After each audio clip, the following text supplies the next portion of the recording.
Right. I think this little app actually then can transcribe it into the written format, which would be great. Better.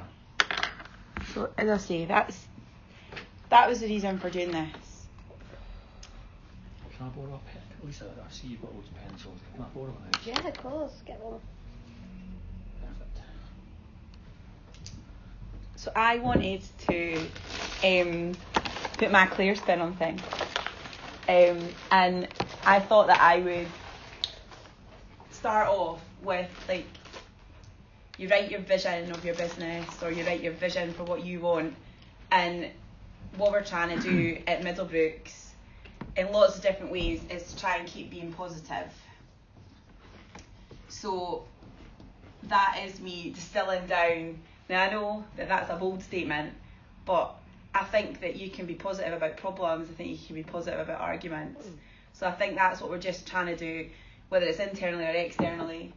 And then I was looking at this from the point of view of our mission statement, and this is not to take away from the vision or the mission statement, but for the purposes of talking about the one-page plan, I distilled down the mission statement, and I thought, well, internally, I'd really love it to be a dynamic team environment. And I think it is, and I think we're doing that really, really well. And then for our culture, we've got all of the stuff around the walls. I don't know. I'm going to let you guys vote. If we picked one, what would it mean to you? We don't look back, we look forward, don't we? So. And do you think that's a good thing? Yeah, definitely. Yeah.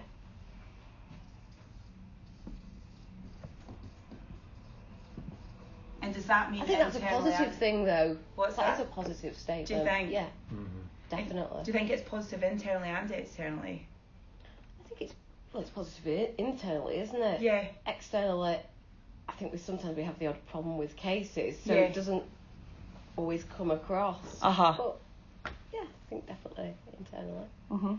We don't look back. We are positive in what we do. Yeah. I agree. I mean, that's the whole nature of the industry we're in. Yeah. It's all about starting afresh. Starting afresh, yeah. And working with whatever's happened, you've got the problems now. Let's see how we deal with them looking forward.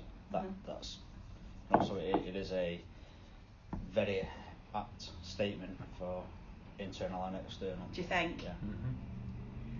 Yeah. I know that one of the things that Debbie's comment on that is that we should look back and celebrate our successes. And so it's getting that balance, isn't it? I'm looking at the wrong one. We don't look back, is there? And it's interesting to hear. But I see that as we don't look back in a business sense, not within what we do internally with successes. Yeah. I don't include that within the success. Oh, really? No, do you? No, again, I just think, look, we don't look we back. have to deal with the situation now. We move on. Yeah. What's happened has happened. Yeah. And like I say, it's more about looking at it as a problem. Look, we look at the problem now. How is the solution? And of course, there will be times where you need to look back and learn from the mistakes. Yeah. Look back at your successes. Yeah. But to actually get over the next hurdle, you can't look back. Yeah. Awesome. See, I thought this was not going to take very long. We're done in 10 minutes, then you can go and get your daughter. So, under the successes bit of the one-page plan, this is where it gets all a bit more subjective. So, what would you say, Lisa, about that bit? A happy team. Yeah, it is a happy team. It's a nice place to work, a nice environment. Yeah, definitely. It's a really happy place to work. Yeah. Everybody gets on. It's like a big happy family, but we've just got to get results and achieve results. And that's what we do. So yeah, meeting statutory deadlines, I'm not really sure about that internally because I don't, that's more you I think, Jason. I don't see that side of it. I only see like get the case here, get the case there, it's passed, and that's kind of, I don't really see anything after that. So I'm sure we do though. Yeah. Or Hitting everyone, yeah. I think for me, if you were going to pick sort of 4 points, those 4, I think 2, 3 and 4 particularly for me, you're meeting your statutory deadline, that's the kind of your foundation. Yeah. Increasing recoverability and time spent on assignments that's got so many different offshoots between the work we're doing with the systems, the processes, the documents, the MOPs. There's so many different things that add to that, so I like that one. And 4, for me, regular referrals from a wide variety of sources. I like that because that encompasses a lot of the work we do, business development with you guys, and I've got a big interest in that. I really enjoy that side. I like hearing, we've got a new introducer, or we've got, a new client, new lead, or it's just we've success stories from existing leads, referrals, people who have supported us for years. So that, for me, I really like those. That's our business, isn't it? I like those. Without those are key without things. the referrals, we've no business. Yeah. So. Yeah. No, I like them. What did you think about the market that we work in? I wasn't 100% clear on that, obviously, with the UK-wide companies with few trading locations. Yep. I wasn't... So are we talking about more small sort of SMEs, or is that what we're trying to... Well, the one-page plan for Middlebrooks has been, as I said at the outset, is my thoughts about how I go on to greatness.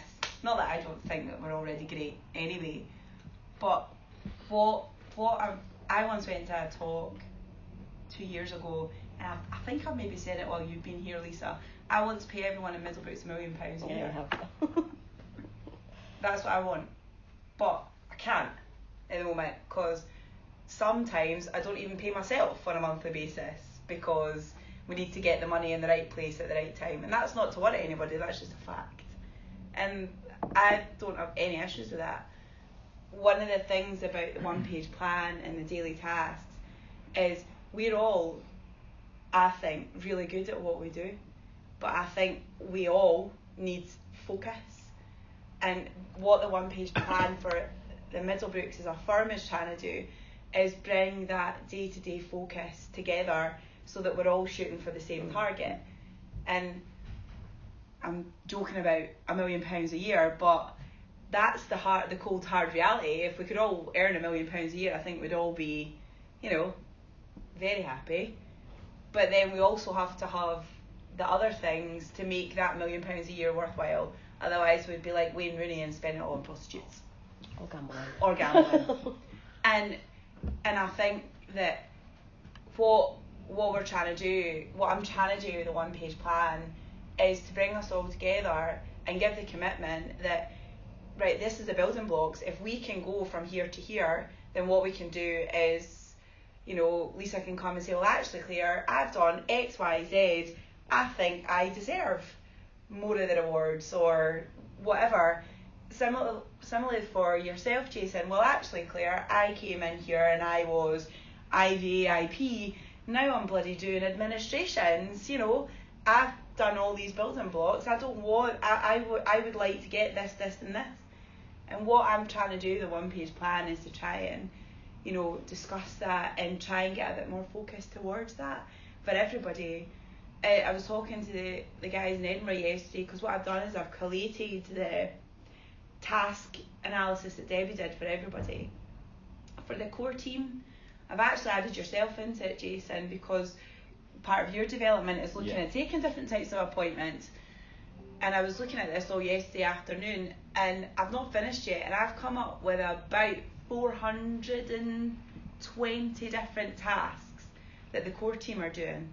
Now, not everybody in the core team needs to do all of those 420 tasks, but as I was saying to them, to like Hannah and Heather yesterday, I said, well, look, you're a modern apprentice and you need to do 20 of those 420. The next level is administrator, and of those 420 they need to be able to do 100. So it's building blocks up for them to progress and giving everyone a roadmap, but you sort of need to know where you're going, and this is what I'm trying to do with a one-page plan. So there are bits of it that's going to be my thoughts, but the point of doing these roadshows would be, hopefully by the time we get to September and we have our full team day, is I've taken some soundings from everybody And the one-page plan is probably not going to look that much different from what you've got just now, but it might be something that's a bit more meaningful to everybody. So the fact that you don't understand something, I think, is fantastic, because that's exactly what it's for. And I kind of think if you've got a common purpose, it's far easier to get out of your bed in the morning. And then if we can only earn £1 million a year, bonus. So just so we understand then, we can, obviously with the purpose with this whiteboard is for us to throw out additional points that aren't in the current one-page plan. Yeah.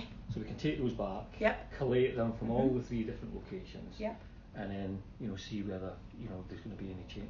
If there's any common themes on there, whether we can implement it here. Yeah.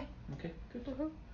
So I don't think, well, I would be delighted if there's something wildly different, because you know me, I always like to mix things up a little bit, but... No, I have to sort of agree with Jason on in terms of, I don't know if it's just the way it's worded, UK-wide companies with few trading locations. Does it mean a few trading locations, or does it just mean, are we looking at smaller, traditionally we deal with those smaller companies where there's...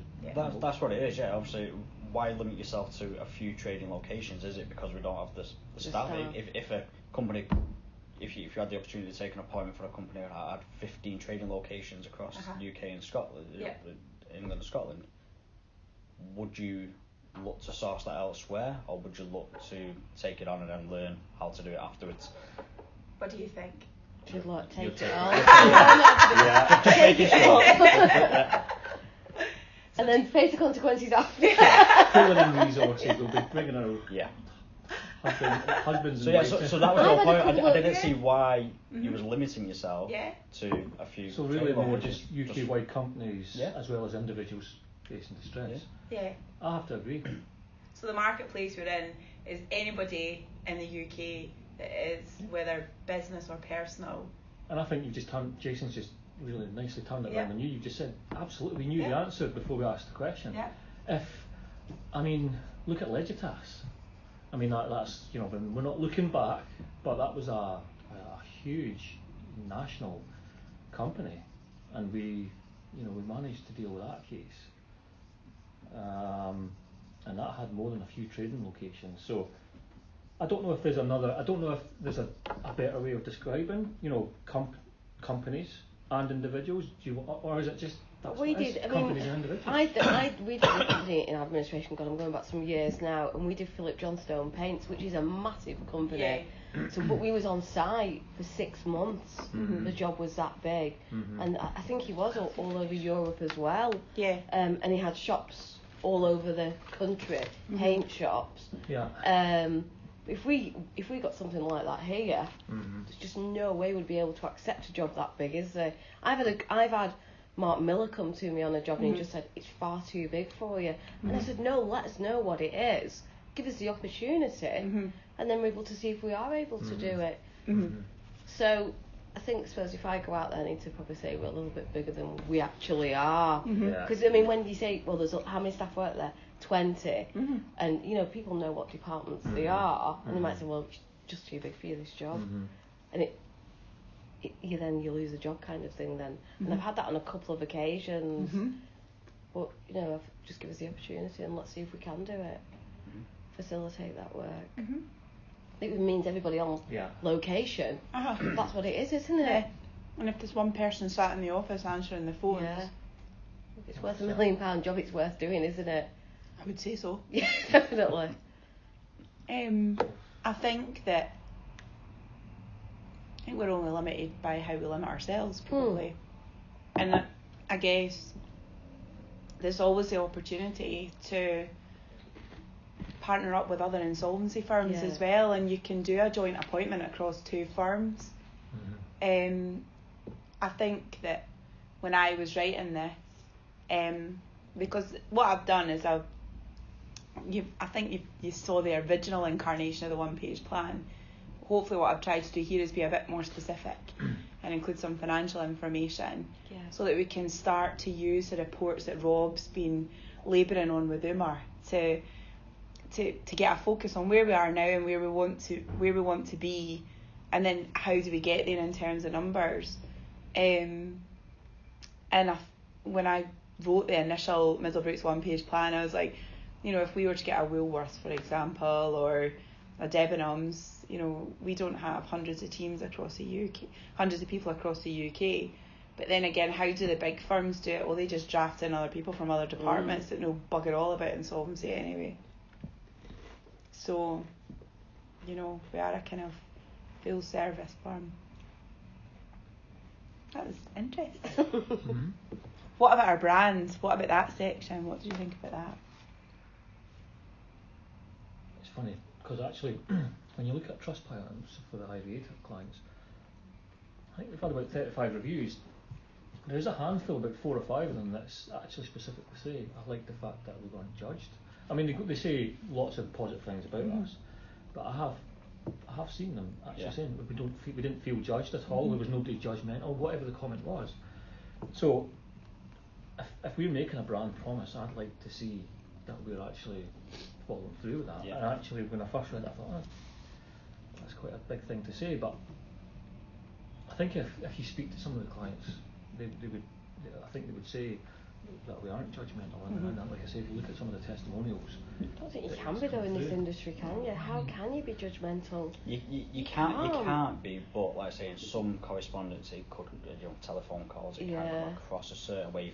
If you're asking a client about every single transaction on the bank statements, it's like, well, why do you need to know that? Why do you need to know that? And if you don't explain it well enough, it does come across as though you're looking at me as you explain, don't you? I need to ask you these questions, and this is why. So it's the way you speak to the client. So you're asking the exact same questions, but the way you correspond with the client and explain to them why you're asking these questions, or what's the reason, or, you know, will it help us moving, you know, later on down the line, then it doesn't come across judgmental like that. But if you just say, I need to know, what's this? Why are you asking? Well, we just need to know. It's like, it's a bit off. So I think it's just, like I say, it comes with experience, and obviously a good telephone manner in particular. You're right. You're really right. And it's difficult to talk to people about telephone manners and things like that, isn't it? Because, and I think that's why we're trying to give everyone the toolkit that we can to say, look, you know, why don't we do it this way instead of that way, you know? It can be difficult sometimes. Yeah, that can be difficult. Yeah. Well, I'd say, I mean, you hear me on the phone when I'm speaking to some of the others when I'll say, look, the way I would do it is I'd phone him and just say, look, we've got your INA, everything's looking great, but I have noticed something on your bank statements. You know, can you just, you know, let me know what I saw, I can just note it, rather than just phoning up and saying, what's this on your bank statements before we complete your INA review? Structure it, get them happy, first of all, everything's fine, nothing worries. Oh, by the way, almost like it's an afterthought, so they know it's not significant, but we're just looking for an answer. But I say that's just the way I communicate. Other people have better and worse ways, but it's important though, because I think what you're talking about there is you're building up a rapport with somebody, and that's what's needed from day one. And well, that's what it's lacking. You think? Particularly, we think. Like I said, we. Classic example yesterday with, was it the day before? Chasing documents in, and they've been chasing. There were no note on the system from about longer than a week ago. So I rang the office to see what had happened. They didn't know nothing. I then rang the client, left a message, and then I thought I'll just send a WhatsApp, told her what we wanted, text back within seconds. So the communication, the comms can sometimes be a bit like, chase it, do this, do that, and sometimes I think people are a bit scared of probably picking up the phone. They don't like speaking to people, like they'll say, I'll send an email instead. Just pick up the phone, get the answer. That's an issue right across. A big issue. Yeah, I think whilst we're... Pick up the phone, don't email. So can I put that down as a wee weakness then? Yeah, definitely. Like picking up the phone as a wee weakness? Yeah. I think so. It is. It's almost that we'll phone a client in the morning and ask for, you know, try and speak to them to ask for something. They don't get an answer, they'll leave it for a few days. And say, we're waiting for the client to come back to us. Call them in the afternoon, send an email, send a text. If they don't reply by 9 o'clock in the morning, do the same thing the next day. But I think they're just a bit phone shy. They love emails, But sometimes you just get the answer. It takes longer to send and then you can just say to the client, I just need A, B, C, and just to let you know, your proposal will be out in the next 24, 48 hours. Yep. You're building that rapport up with the client all the time. And especially, I mean, I've built the rapport with the client from day one, but they still text me now when they're in their IVA. Or said, I've got no answer on an email, what's going on? So there is lacking there, and hopefully we'll get better on that. Now we've raised it. I think a report will significantly improve the payments. The payments as well, and reduce arrears. Yeah. And we've had experience of that in the past. If we built more rapport, we would reduce arrears. Yeah. Definitely. I love jumping about. I'm an eye. That's a really important one. That, I mean. No, we said that the other week, didn't we? Because if the client knows a regular contact or they've had a good, I mean, as Lisa said, they've had a good experience with Lisa helping them set up, a job easy to communicate with. If they've got a problem with payments, then they might say, well, Lisa, I know Lisa's not dealing with it anymore, and they might not want to contact Lisa about it, or some of them do, or they might just, I don't really know, and then it'll just tail off. Whereas only from experience, we had at the previous company, we had a designated credit controller who would be looking every day who's in arrears, whose payments late this month, who has till the end of the month to pay, but who usually pays this week. Who hasn't? I'll get on the phone to him. I've not received your payment as usual. What's going? You're right. You're okay. Is there anything we need to help with and things like that? And it was just payments were in. If there was any arrears, they were dealt with immediately with a payment break before it actually went into arrears. So whereas I know we're playing catch up with things which have already maybe got a little bit out of hand with arrears and etc. But they will be dealt with either by terminations or retrospective payment breaks. There is still quite a significant amount out there who can pay. When you eventually get told of it, and they go, oh, I'm sorry, I've not realised, I'll make a card payment today if you like, or and you chip away at them like that. But they should never have got to that stage in the first place. So I think from day one when the proposal's signed back from the client, the payments person should ring up, hi, it's Lisa from Middlebrook, we've received your signed proposal back, just to let you know your first payment will be due on the day of the meeting, which will be this day, so they know. And then you build up that rapport with that credit control person, and it does go a long way. And then when the meeting person says, right, I'll transfer you to the credit control person or whoever, done. And then she or he introduce themselves. This is how it's going to be for the next 5 years. Set your standing order mandate. Do this, do that. Any problems, just come to me and we'll get it sorted. One thing which did help though with the previous, we had control of the standing orders, didn't we? Yeah, we had full control. We sent out the standing order to them. They signed it physically. We held it until the approval and then sent it to the bank. Whereas we're relying on the debtor setting it up now because the banks don't accept the electronically signed versions. Right. So even if they do sign it and return it to us, it's useless to us. So we're only really providing it to the debtor if they wanted to print it out and take it to the bank. But I know a lot will do online banking now, but we're leaving it in their court to do that. And the only way you would have to regain control of it yourself though would be actually physically send out a standing order to every single client. But that's going to increase cost. Is that going to be... But do you see how it all comes back to a really good KPI man over there? Because one of the things that Rob's getting tasked with is all of these ideas, is to sit down and actually look at them and say, well, do you know what? Yes, we want to be future focused. Yes, we want to be a paperless office. But actually, in this set of circumstances, maybe we need to look at different ways. I think we do look at sending, when the proposal's issued, maybe then issue the standing order mandate, get that credit control person, gets a rapport with the client again. Proposal sent out electronically, but just to let you know, this has been posted to you separately because we have to have a hard copy. Comes back to whatever office, and then they process it. I mean, Jessica had a file, didn't she? Yeah. See if you've spoken about Jessica. In Middlebrooks, would you say that there's a person that you think is actually they develop a really good rapport with the people? Sam? Yeah, Sam. Yeah. And what does Sam do? Well, she's Louise's support at the moment, isn't she? But I think with the amount of cases we've got in the region of 400. Yeah. That are all yours. Apart from 4 of them. I know, but enjoy. So that's not a significant amount for Sam to handle. It's not an in-depth, knowledgeable task. So you don't need in-depth knowledge of IVAs to do it. It's just, look, your payments are supposed to be this amount, chasing them up. I think Sam would probably be the best one to handle it. But what? So you think she develops good rapport with people on she's the very phone? bubbly, isn't she? Yeah.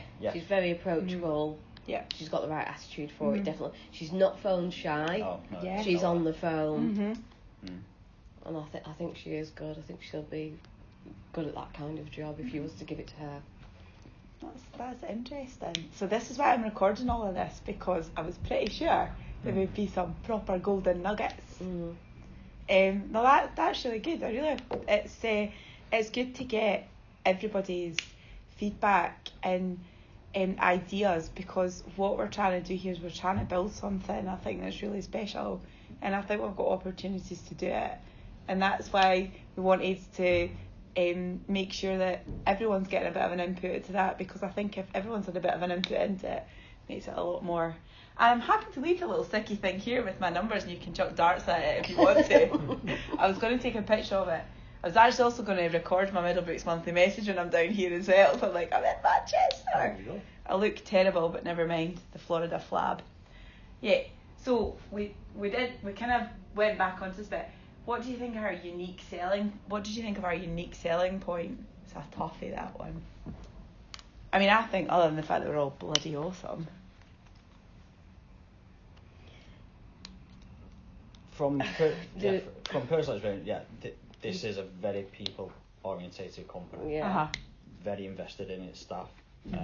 Technology is very good. Technology is very good. I don't think the technology is a unique selling point. No. Because, like I say, there are companies out there who have been doing this for years, and there's some companies that are much better at it as well. I say we still have the odd issues with DocuSoft or whatever. But, like I say, it is new to me. Yeah. But I just know the companies out there are way beyond as well. So I don't think it's unique to the company. That's it for the others. Fine. Maybe not so much technology then. One thing which I do see in Middlebrook's is that we offer all solutions. There's not many companies that I'm aware of that will do IVAs, trustees, liquidation, sequestrations. Yeah, that is a good selling point. Because we would do any insolvency. That's pretty much. So the fact that it's UK wide, would you say? Yeah. Sorry? Yeah. UK. The fact that it is actually truly UK wide. Yeah. Of our size. There's only you and another IP who do cross-border, and that's Nicola Tido. I don't know if you've come across her. No. She does liquidations in Scotland, but because the lawyer told us that, didn't she? Yeah. So there's only, Claire, she knows you, and Nicola Tido. Because I know the English IP is like, oh God, we won't touch Scotland. They just don't go there. Which I love. Yeah, yeah, of course you do. But that's why I see here is such a opportunity for Middlebrook, because I think with the resources that we've got and having you guys here, Scotland is a very small marketplace. So I think that to get to our 7 million, we're not going to do that just doing work in Scotland. I think that we need to be looking at Englandshire as much more of a growth opportunity for us. And one of the things, talking about being full service, I'm actively going to do it now that I've got time, is to get our consumer credit licence. I know that everyone's going to go, no, the FCA, but it actually then would allow us to do debt arrangement schemes. And the other thing I'd like to do, Mr. Bowen, DROs. I'd like to get on the official receivers rota for bankruptcies as well. Again, it's an opportunity for us to, even it's if not as lucrative though. as it used to be, just to let you know that. I think what I'd like to do is to have a look at it, because I think what it could do is give us the opportunity to speak to different people that maybe we're currently not speaking to now. Yeah. But if we can, sometimes you've got to look at things, and that's a really good point that I would like recorded, that it's not as lucrative, because one of the things that I'd like to do is I'm going to, when I say I'm going to ask Rob to do, is I'm going to be getting Rob to do kind of really peeling back on how profitable is an IVA, how profitable is a liquidation, so that it'll help yourself, Lisa, when you're going out. Actually, do you know what, Mark, or another lovely person that wants to give us work, this is where we're kind of sitting, and so that it is open and transparent. My aim is we're finalising the year-end accounts to January. My aim is I'm going to share budgets with everybody, and to the point where you can see what I'm earning, what I'm not earning, all of these different things, because I just think that, and I'm not saying that everybody wants to do that, and I'm not talking that this is going to happen tomorrow, but what we're trying to do is to be a bit more structured, rather than let's just do it and then we'll sort out the shit afterwards. And hopefully that appeals a bit more to your nature, Jason, to be a bit more structured about it. And I know that, certainly I'm not going to speak for Rob, but I know that he's going to be counting on you for the IVA KPIs and all those things about standing orders and building rapport and things. We can capture all of that. Rob's been spending a lot of time setting up all these reporting boards. We can capture all of that in there. The accountants have got this piece of software called Futurely that she's been, I think you might have heard about this in January last year, Lisa. It basically can create reporting boards for a company. It starts off with financial, but it can actually bring in things like, right, we've sent out 30 standing order mandates this month. How many did we actually get back? Because ideally we want to be getting, so we need to find a way of tracking it. So I'm hopeful that come the 1st of, what we're working towards is come the 1st of January, all of this work that's getting done just now, information gathering, is going to go into making this more meaningful. And actually, Claire, see, when you said 7 million, you weren't just sniffing glue or drinking too much Pinot Grigio. Yeah, actually, there's a basis for it. So, Rob, do you want some paper, Rob? Do you remember that I'm recording this, Rob? Yeah, no, I'm just making some notes myself. All right, on a pink napkin. Yeah. I don't want to write on your one-page plan thing. Just write on it. Look, do you want to write on this one-page plan thing then? Because that was just me this morning, just trying to.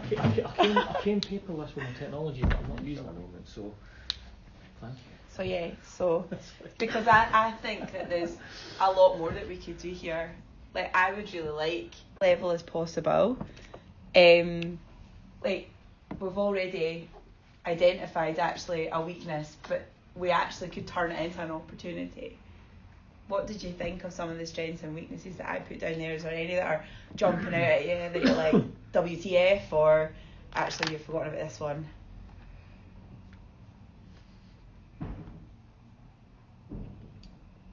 The one with the unaffiliated accountancy practice. Yeah. I wasn't too familiar with that one, because I don't know whether that is a plus or a negative. Yeah. So you'll be more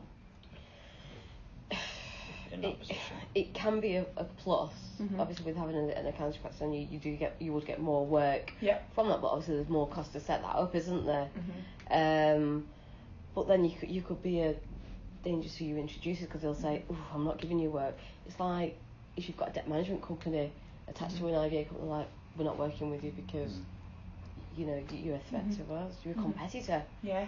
So I think it works for us now. Yeah. And I think if you did get an accountancy arm, you will get work, but then your other introducers may look elsewhere to place their business. Yeah. Because you'd be a competitor to them. That's it. That's come from the dim and distant past. I used to work with a guy at Begbie's, and we moved from Begbie's to a full service accountancy practice. And more for him than me, because at the time when we moved, I probably wasn't his market. focus is that now he actually lost people who said to his very face, because you're a full service accountancy practice, I'm not giving you my clients because I'm going to give you my liquidation of ABC Limited, and they're wanting to continue trading on going forward, so you could just give it to your audit department, and then I've lost my client.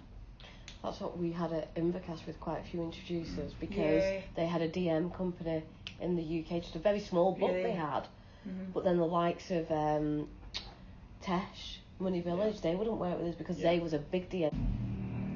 Just a bit separate.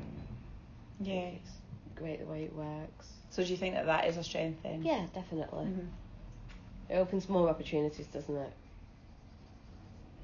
I think going back to the UK-wide thing, I don't know if that's needs to be separate. It's currently the USP, but it's also a strength as well. I don't know whether I think that's a bigger strength than maybe some of these here, but I don't know whether that it being a USP is that's it's kind of it's highlighted there, so it doesn't need to be in the strengths. But so I don't know. It's our plan. We can have it as many times as we like. It is a unique. I go out and say that though when I meet new introducers. I say, you know, we like to cover every bit of insolvency. Scotland, everything, corporate, personal, and people are like, right, do you? They're quite shocked. It's liked. Probably for a firm of our size, it is quite unusual. I don't think of it as being unusual because it's just life to me, but like, maybe you're right, for a firm of our size it probably is. I mean, they're like, you've got companies like French Duncan, or you've got companies like I don't know, there'll be some pretty big IPs down here as well that don't cross over Hadrian's Wall, and it's the other way around as well. What about our threats then? Monitoring visit. Oh God, I think I maybe wrote this shortly after the monitoring visit, to be fair, when I was still feeling really sore. No, we don't like them, do we? No, I hate them. Free threats. That is a threat because it's a big worry. Well, it's not like everyone's like, right, we've got to sort everything out. Yeah. It's like, I think that's what it is. I mean, I've never had one. I'm quite comfortable in the work I've done, so I'm not. I don't see it as a concern, but it's the time, the disruption, which will have a knock-on effect to everything else. That's everyone just stop. It's pens down, isn't it? And look at that. Yeah, just look at these cases. You know, is everything bonded correctly? Well, it's a full file check, isn't it? Yeah. But realistically as well, all the files should be kept like that. Yeah. If we're having a visit or not. Yeah. Yeah. No, it should. The file should be all in order, so you're not worried. So exactly. Yeah, agreed.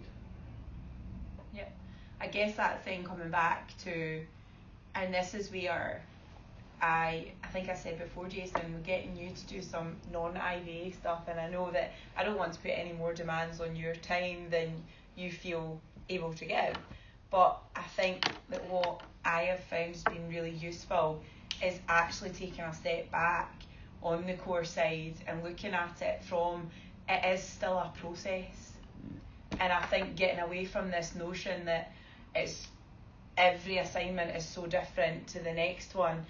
There are going to be differences, but actually if you're doing a CVL, you're still sending out the same notices, you're still calling meetings on the same time frame, you're still having to do ethics checks, blah blah blah blah blah.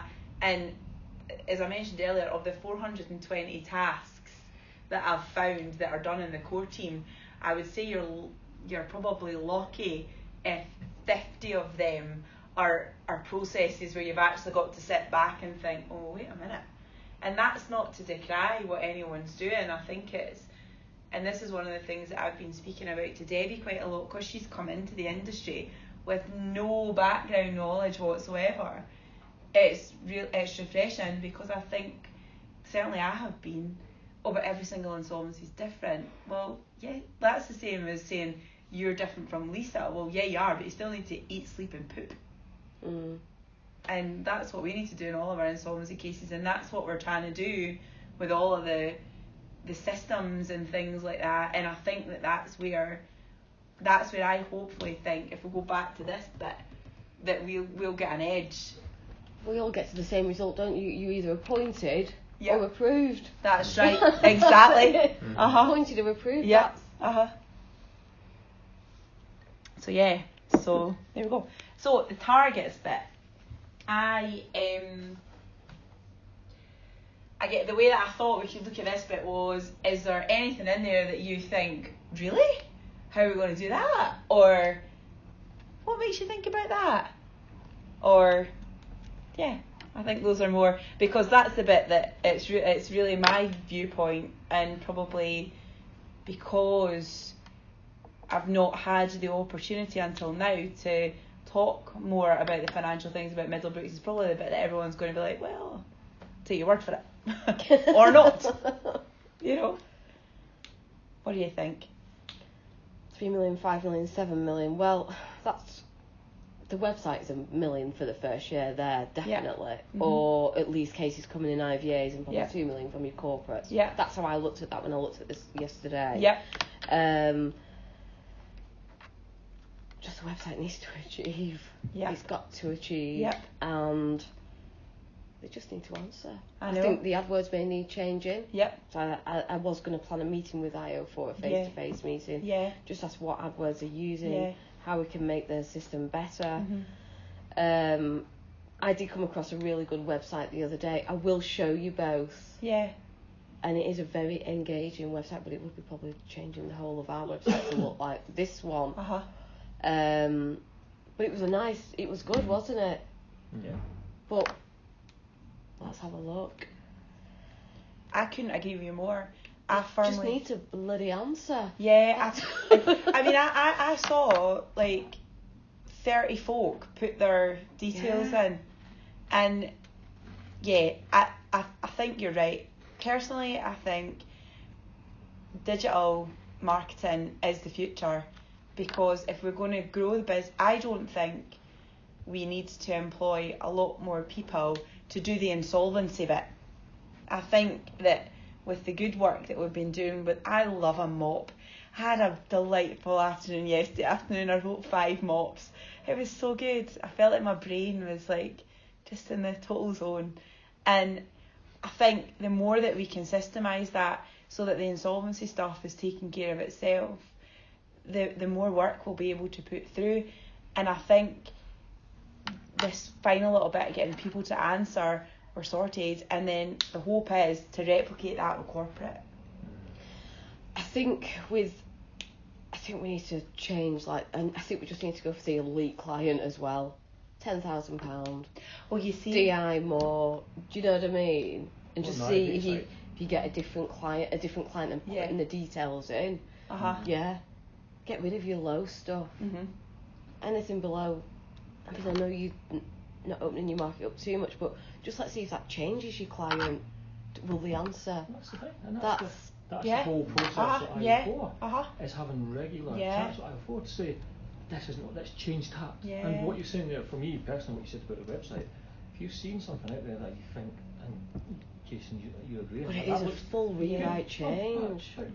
Just go to Alex and say, okay, looking at that there, that's somewhere we want to... But we're basically ripping off a guy's website. If we do that, brilliant, we are ripping off a guy's website, but they get so many leads. And as well with our traffic, there's not enough traffic on our website. So why is there not enough traffic? That's what else we need to look at. And that's why it needs to be, for me, it needs to be regular. Yep. We need to be honest. If something's not working, change it. But is that good? For more traffic to come to the website, is that more cost? No. As well. So there's no more cost. Again, we're back to complete transparency. I see the website, and I firmly believe that's the future. I firmly believe digital marketing. Definitely, I couldn't agree more. Complemented by going out and kissing a load of frogs. But, even if everybody in Middlebrooks went out and kissed 20 frogs and got 20 referral sources, we'd never get to 7 million, because I just don't think that's where the world is anymore. And I think that if there's different things that we can do, then let's have a look at it. And what we're trying to do then is say, well, okay, right, I'm going to be able to show my budgets, and I'm going to be able to say, well, right, Lisa, so this is when we get to, if I'm allowed to talk a tiny little bit about your one-to-one, website's your baby. So here's your budget. You're free to spend your budget how you want to spend it. And if that means that you then come back and say, well, actually, Claire, you said that I could spend £30,000 a year on Google AdWords. I've been reliably informed that if we spend £50,000 a year on Google AdWords, then actually the traffic's going to go through the roof, and I reckon we're going to get this over here. And that's what we're trying to do, and trying to get a bit more clarity rather than the clear way of let's do it and then we'll sort the shit afterwards. I think when I've looked, because when we first designed that website, it was pretty much, we've done this, let's go with it. And we are the same as everybody else on the market with that website, really. When you look at all different websites, we are, it is what it is. We're not dynamic. We're not different to anybody else. When I've looked at this other website, it's engaging. It takes a bit longer to fill details in. People will read it. So I think, I don't know, maybe we'll get a bit more. Well, the guy who I spoke to, he gets a load of traffic off it. So I thought, let's have a look. Let's speak to IO4 and see if they can rewrite the website. That's what it's all about. But that's fine. But no, it's nice to know that, because I don't know how far I can go with the, you know what I mean? I don't know as far as I'm concerned, digital marketing takes precedence over anything. And if I would be delighted if I was at a stage where I can show you these boards. The only reason I'm not at the stage where I can show you the boards is 2 weeks ago I was told that the credit card bill that I have every month has not been allocated correctly in the accounts. And I said, typical accountants, I said, look Val, can we maybe just take a view on this? Because the credit card is about 20% travel, it's about 50% business development, it's about 20% office supplies, and it's about 10% me buying myself dresses and shoes and handbags. So, could we maybe just take a view on it? So she's taking a view on it. So hopefully next week I'm going to go and I'm going to be able to have these beautiful financial reporting boards, and then I can properly say, right Lisa, here we go. So that was also part of coming down state, was to help give this clarity, because I've got such a good feeling about it, and then who knows where it's going to take us to get to 7 million. That's nice to know, because if I can then, like, if you're happy for me to look at the website, change it, tweak it, do this, do that. Absolutely. Brilliant. I'm precious about nothing. Can I just, how many clients have we had approved or at meeting? 4 or 5. Oh, probably got 6. 4 There's approved. 2 at meeting. And 2 at meeting. 2 in the bank. Again, I'm just going old school there. Could we not actually just give them a call and say, look, when everything's gone through Read IVA, etc., and you come to us from the website, what was it you liked about the website? Do you think you could have tried something different? That's a good idea. Because that's a brilliant idea. We're trying to predict how a debtor views the website, what they like about it, what they don't, and we're changing this, that, and the other. Yeah, but some of them don't have rate. I mean, probably when you speak to some of the clients, I do ask that question sometimes. Not on every client. If you get talking to, don't even read your website, just fill in the details. So I don't know where these ad bands are. But if you know, when they click on it, what do they then see? I don't know. That would be interesting data. But Alex, we didn't even look at your website. So there you go. It didn't matter what the website was like. Let's strip down. But then they don't look at the website. Then they only owe like £200. Yeah, but read the website. If you called 4 people in here and said, I couldn't tell you, I just filled my details in. That's and that tells you then that the website doesn't really matter what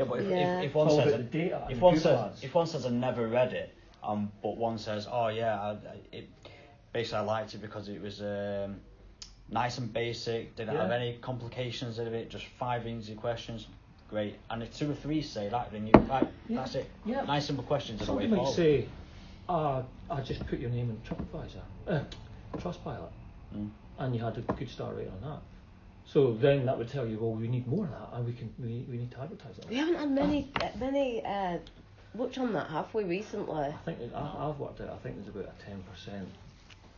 What have we got? Because we had 33 for weeks. We've had 2 in the last 2 weeks, which for me is interesting, because the process of these the first one was the bulk, but now I've got a process with Thomas that he's chasing them for feedback. Yeah. But I think that's a great point. Let's see what see what they think. Ask the people who actually used it. I mean, we could have a day where we actually don't said speak to to Sam. Elizabeth Barker though. No, jeez. we could have a day where we say to Sam, right, see today, Sam, this is what we want. Given that Sam develops rapport with people, a bit of market research. What's that? Yeah. And it's at that good time when it's like you're 3 months. I'm glad I'm recording this, Rob. Yeah, absolutely. I think it's a great idea, Mm-hmm. but I also like the idea that, you know, I like this. I like the idea that we've got an opportunity with this website. I love the idea that we want to get this right so we can replicate it with the corporate stuff. So now's the time to get it right so we can go into the corporate one and we know what works, what doesn't work. Yeah. There's a huge opportunity there. Do you not think with the website though that we should look at taking anything below, say, £8,000 off? You know, that once box, we get to and then point, we get a better quality client. Test it for 2 months. Test it for a month, because at the moment we're not getting enough clients in to limit ourselves. That's what I mean. But it could have the opposite effect. Actually, by attracting a specific core group of people, you might get more. Yeah. But the only way to find out is test it. But another thing I did the other day with some clients, well, I think one morning I think it might have been yesterday, we had about 3-4 leads in, and the book calls for like Friday next week, so I thought, stuff it, I'll ring them now. Yeah. Just to see if they answer. Yeah. To see if I can say, hi, you know, you've made an inquiry on our website. I've noticed that you booked an appointment on X day. Are you able to speak now? Or can we bring your appointment more forward? None of them answered. See, that's Bar one, he just said, I've got to go into a meeting, I'll speak to you on Friday. This thing where we put the date and time in. Yeah. For me, it's odd that people are on Friday asking to be called back on a Tuesday. Is it because they know that that's the break, or are they just choosing Just putting anything? it, I think. So it's just random. one idea. If it's not working, just take it off. But it didn't work last time when it was off, Rob. Well, that's the thing. That's a problem, isn't it? For me, I wouldn't get too attached to anything we put on there. I think it's just that if something's not working, drop it, or go to IO4 and say, look, you guys are the experts. What else can you suggest? I've spoken to. Well, let me show you this website after this, and honestly, it's great. One of the things I have looked at though, I spoke to Shaker, because you know how Patrick from DocuSoft is not really Patrick, and he's actually Shaker in Mumbai. They would run a chat box for us through the night if we gave them a script. Yeah. You know, the majority of people are on it at night time. Still, when the office is closed, that's when most leads are coming through. And they're looking into that just now as well to see if they could run a chat box through the night, because you're right about forums and things like that. I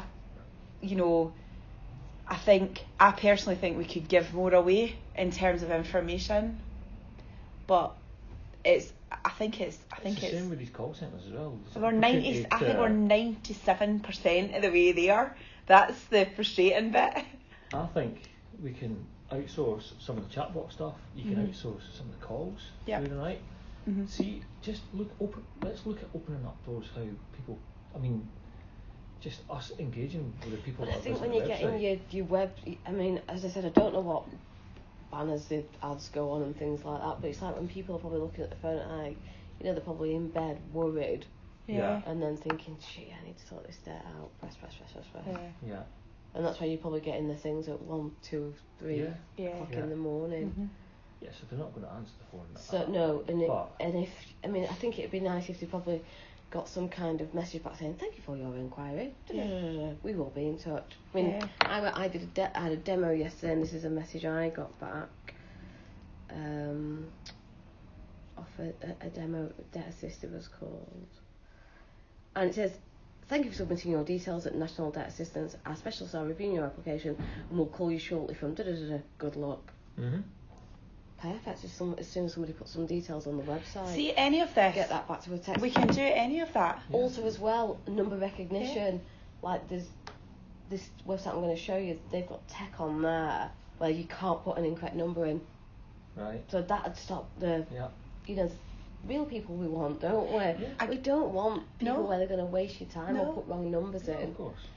It's such an opportunity, and I guess that I think all of these things are brilliant. And IO4, the good thing about them is they should be as invested in this website as we are, because the deal is we pay half the monthly costs for them to host that website, tweak about with it. So every month I'm giving them, I think it's about £3,000 including that. So I'm assuming matching that in terms of they're spending £3,000 worth of time on it. And then when the IV is approved and we start actually drawing down our fees, they get, what did I say, 25% for the life of the IV is what we discussed. So it's in their interest to help us to get more of these IVs under our belt.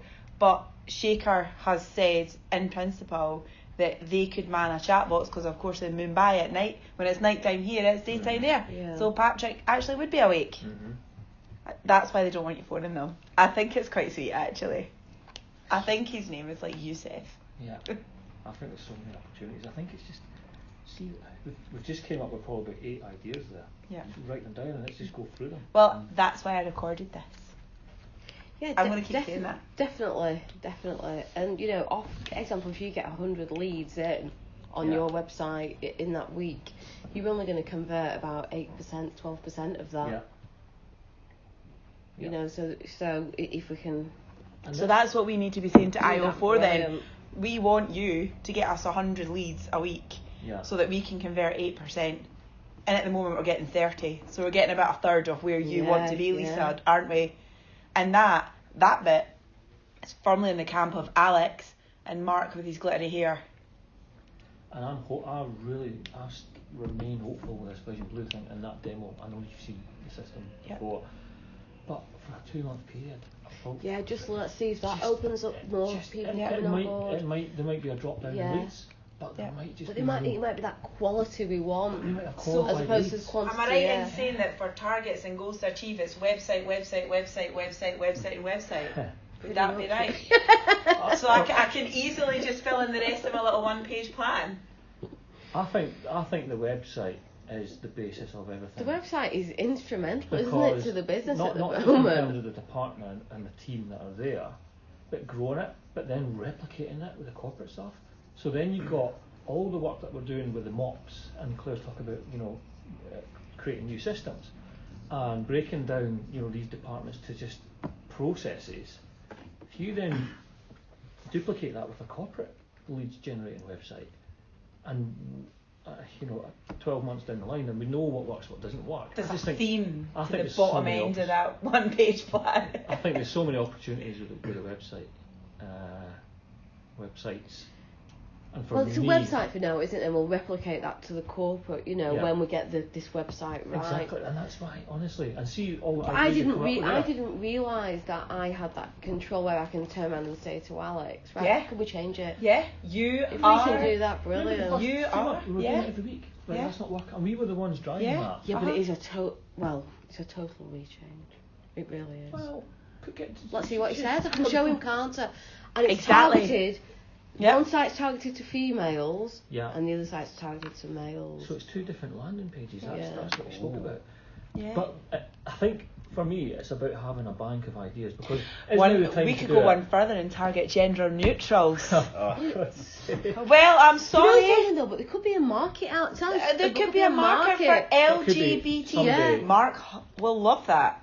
LGBT people that are in debt. But the thing is, we don't judge. Yeah. Somebody might not want to speak to somebody because their name's Liz, but they've got a real deep voice. They just don't do anything. Yeah.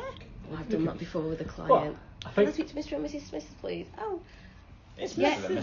Smith.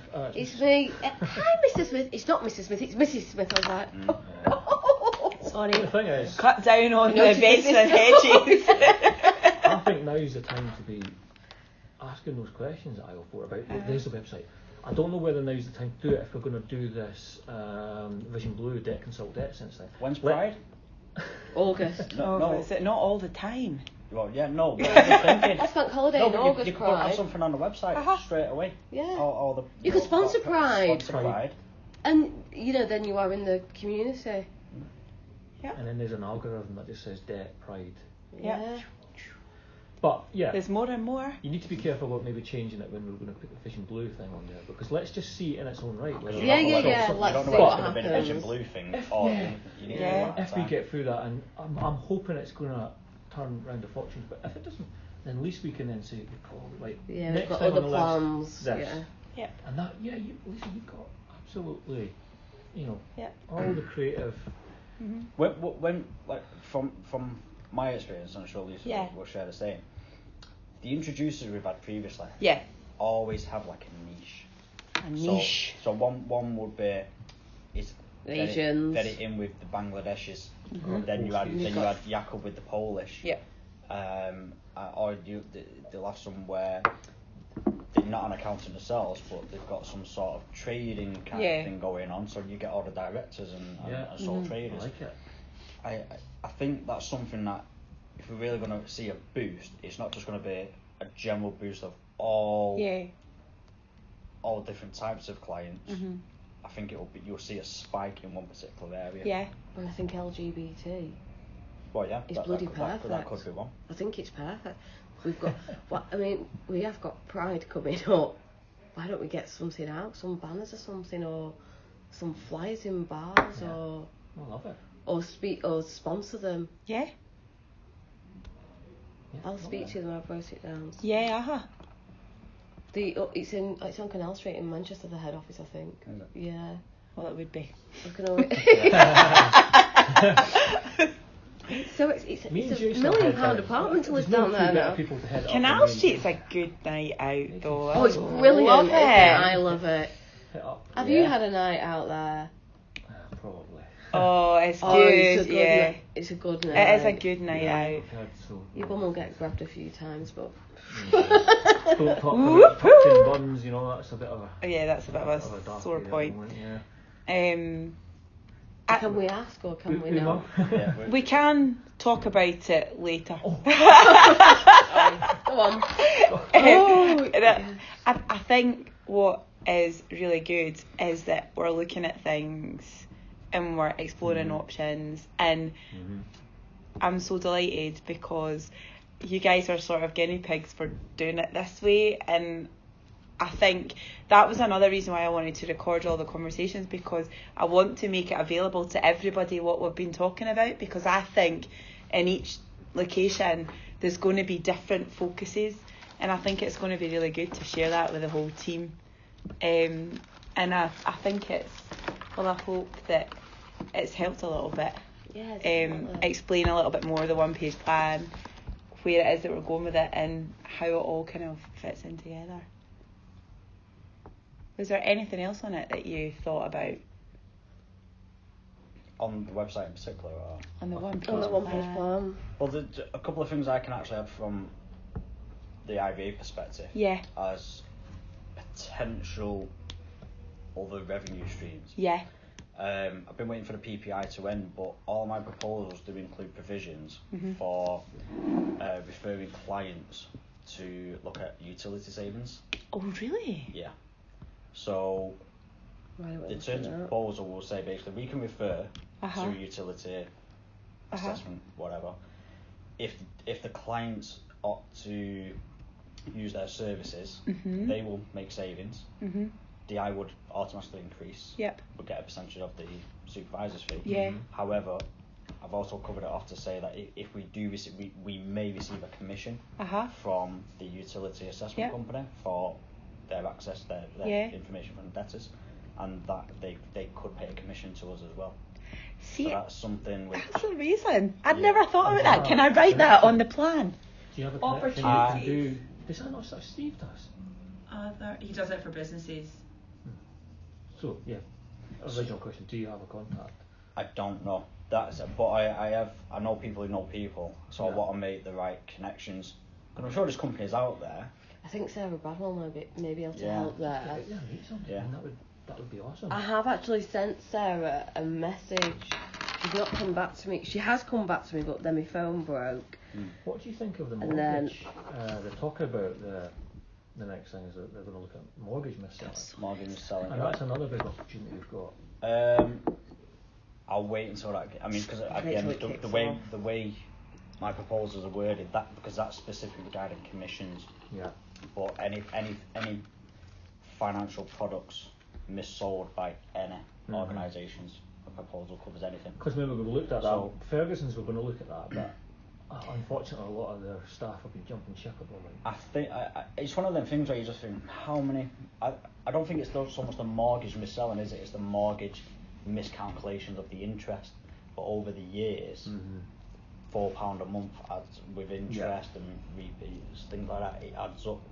So I'm not sure how successful that's going to be, but anything, if something becomes popular, but it is on the mortgage as well. Can attack it. Not an issue.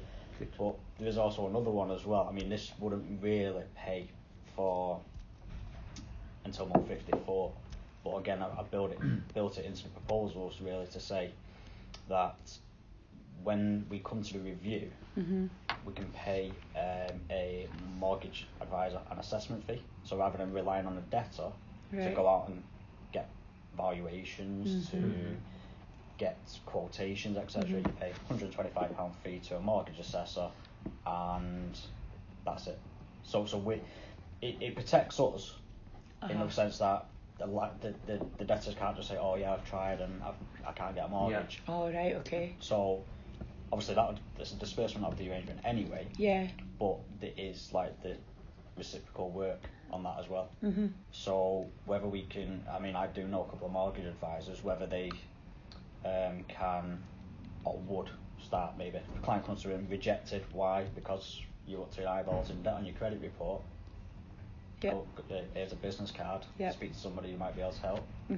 Something like that. But like I say, that's something which would be hard to get work now, when I wouldn't be able to give them any work for another 3-4 years. But that's something else in the proposals which hopefully will bear fruit later on.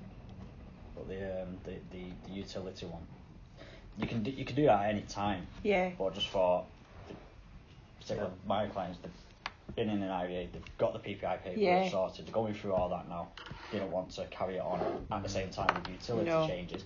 And ideally, it's just more paperwork, isn't it? Ideally, it can be around the anniversary as well. So with the 3 months before the anniversary, we're approaching your anniversary. We need your pay slips, bank slips, By the way, we'll also put you in touch with this utility company to see if we can make you any savings. But the thing is, my understanding of that is if they do make a saving, we're going to take it a contribution. So what's the incentive for the client to do it? Is the proposal lined up that it's like the PPI? You've not got a choice. We're going to do it. Or is it that because we can't force the client to change utilities, etc. So it'll be completely voluntary on their side. But the benefit for them is that on review, they get to keep 50% of any increase. So it's kind of like So if we refer them and for whatever reason they change from Empower to British Gas and say £50, the contribution will go up £25. So it matches the current like I&E thing when they increase the contribution, overtime bonus, etc. Yeah. Right. You on a review you don't get the 10% flexibility. Right, okay. So basically to make it straight, £50 savings. Then the DI's gone up £50. We get 25. They get 25. Good. I like it. But like I say, on that as well, the utility company might say, right, well, we've been paid £500 commission by Empower. Here's the commission directly payable to you, £150. So you could be like £150 per referral, plus we're taking 15% of any increase in supervisor's fee. That's amazing. Just possibles, but it's covered just so we can do it. I think that it's making sure we make that happen. You know, and how can we build that into the tasks that, you know, I'm keeping going back to that daily that task thing, because I just think it's an easy way to break up what it is, because it's like you get so engrossed in what you're doing on a day-to-day basis that you're like, oh wait a minute, what is it we're actually trying to achieve here? And I kind of think I'm really lucky that I've also we're doing Manchester first, because we're sitting with 4 really senior people within Middlebrooks, and I think it's good for us to lift our heads and think, what is it that we're trying to achieve here, and kind of thinking about that in the background. And you know, in terms of ideas like that, then there's no barriers to anything. No barriers to anything. And that would be a really easy one to implement. It's already in the standard documentation. We could build in a task into our diary system at the 10-month point each month, whatever. And a checklist. It would be so easy to implement. Yeah, I mean, it's really easy enough to do, to just change the annual review letter. We just need a contact. On the annual review form, there's just a checklist. Have you contacted it, I sent in that letter, reviewed it, utilities. Yeah. Easy to build in. And just another task in there to remind people to do it. Yeah. I like it. And especially when the PPI drops away, there's just that gap there that, well, you're dropping responsibility. Let's just put another one in there. Yeah. But yeah, I mean, it's not just utility. I mean, basically you just give a kind of very brief thing as Angela used to do, but she wasn't very good at it. But it was a case of just saying, given an assessment company the IE, and they'll go through it and go, right, Sky, we can definitely get you a better deal on Sky, save you 20 quid on that. Yeah. Your mobile phones, can save you 15 quid there. So you might only get one saving, but if you get a client who's ridiculous paying over the odds and everything, you're saving 100, 200 quid a month. So That's amazing. Could you save me that? I know. that might be something that we do internally first. There we go. I love it. And we were talking at the moment, it's over 400 assignments, but hopefully with the work that we're going to be doing on the website, that's only going to grow. Can we replicate that with the sequestration? Well, that's exactly it, because we've got about 300 bits of work on the core team as well, so it's not just the IVA bank that we're looking at. I would say it's probably a bit more 50-50 on the core team between personal, but if you're thinking about it and you're talking to people about, if you've got people that know people for the assessment companies, don't just limit it to the IVAs. You're talking in excess of 500 personal appointments across the firm. And what's good for the goose is good for the gander. Of course.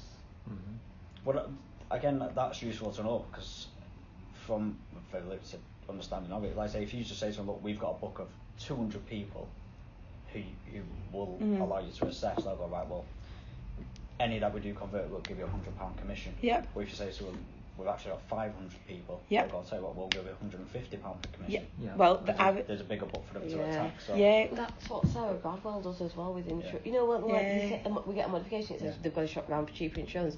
Do it in-house here. Yeah, well, that's farm it out. Exactly. And then we get a commission for it, don't we? Yeah, we've seen quite a few where they do say you need to shop around for cheaper car insurance or life insurance. Yep. Fine, exactly. we'll do it. Yeah. Because I know the mortgage advisor I use, that I changed my mortgage February, and they made like £500 commission on the mortgage, but I also took out life insurance and they made $2,500 on the life insurance commission. That's where the money is. It said that's it. It said break even on them, even though they are a mortgage company, mortgage broker. If they break even on that, everything else is cherry on the top from life insurance. Well, I've got Mr. Bradley. He pays life insurance at £200. If we can get it cheaper for him, brilliant. So why don't we look at every case who's got a life insurance and speak to that client and say, can we shop around for a cheaper insurance for you? The good thing I've got with the KPI reporting is it allows you to have these discussions to say, we've got 500 personal appointments at the moment, but on average we have 30 new appointments every month. So that's what we're guaranteeing you, moving forward. And the KPI reports will allow me to provide, and that's why it all ties in with each other. We need to be having these discussions with people so we get a good commercial deal to say, that's what we've got at the moment, but that's what we can provide per month. So. That's what it was. So I mean, obviously the focus was on a lot of new business, but the business that's in there can still have. Oh yeah, for sure. And that's really important. And I guess that comes back to what we were talking about before about we don't look back. That can be we've just looked back at what we've got already, and we've already got opportunities just if we were to stand still today. And it is very much, it's not just the IVA book, it's across the firm, and I think that's one of the things that we're trying to, that I think could be really powerful, is if we keep, although at the moment we've got the very strict IVA core team, we've blurred the lines a little bit already, and I think that looking at resources, we've got resources to help with website calls. I think we've got resources within the IVA team that might be able to help on the core team, and vice versa. So I think that we're all trying to get as skilled as possible across the firm. So if you're talking to people, it's not just your IVAs, the whole lot. Yeah. And if you say in excess of 500, that does sound quite nice. I think it's quite a chunky number then. Plus X per month moving forward. Yep. At which we're looking to grow. Yeah. Exactly. And that's what CreditFix do. Uh-huh. CreditFix cross-sell on everything. Yeah. So if somebody's got a life insurance, they'll say, you've got a life insurance. Yep. Can we shop on our website to see if we can get it cheaper for you? Yep. Of course you can. Yeah. Exactly. Done. I love that angle. Yeah. And I wonder So whether could I that put can cross-selling go as an into opportunity then? Yeah. I think so.